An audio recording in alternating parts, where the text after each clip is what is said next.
I enjoyed watching the DreamLeague Major, which appeared to be hosted in front of a Truman Show-esque facade, with just one person leaning on a wall could have caused the whole thing to come crashing down, killing hundreds of nerds in the process. Fittingly, the show was hosted by the amazing Shiva and the very funny Sir Action Slacks, who are both great broadcasters, but they do have the chemistry of the boy and the tiger from Life of Pi, where you can sort of see the fear in Shiva's eyes. Like, she's not entirely certain that Slacks is not going to jump off the couch and maul her to death, or go on a long rambling tangent that slightly derails things. I can totally imagine the internal DreamLeague memos asking production not to use flash photography lest it startle Slacks, while Shiva panically sends IMs asking for a cattle prod just in case. From the actual Dota though, there are plenty of games as brilliant and chaotic as production. I particularly enjoyed Chaos Gaming, who played all of their games as if they'd started a game at 6:05 and they had to meet their girlfriends for dinner at 6:30. Come on guys, let's 5-man mid. What? You don't need boots to push a tower. Towers are literally stationary, they can't run away.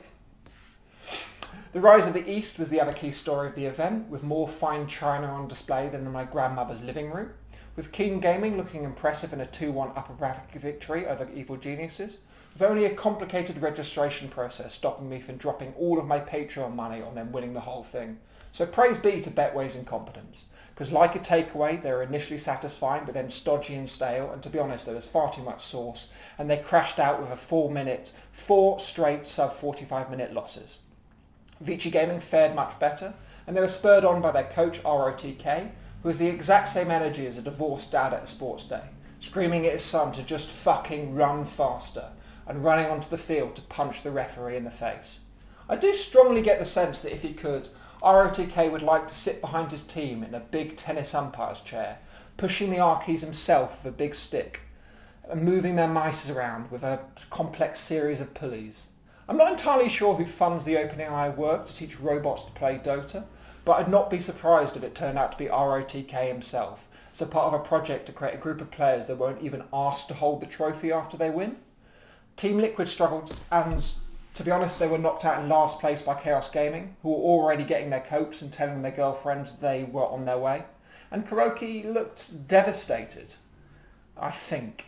To be honest, Kuroki had the exact same expression as when he lifted the Aegis at the International.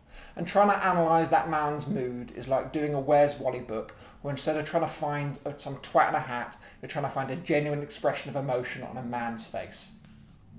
Leaving the major now and onto the minor qualifiers, and everything went there pretty much like expected.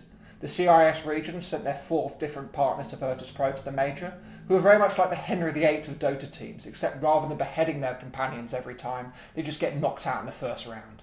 OG finally qualified for a major, with Anna returning like Aslan in Narnia to save the team from the frosty world of minor qualifiers. And NA, there was a few surprises there, with Team Team, the latest stack put together by a poorly written Excel sorting algorithm, qualifying for the major.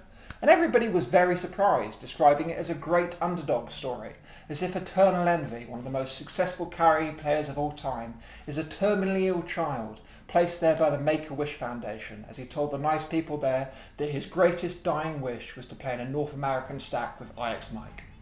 And that's all for this time. I'll see you next time.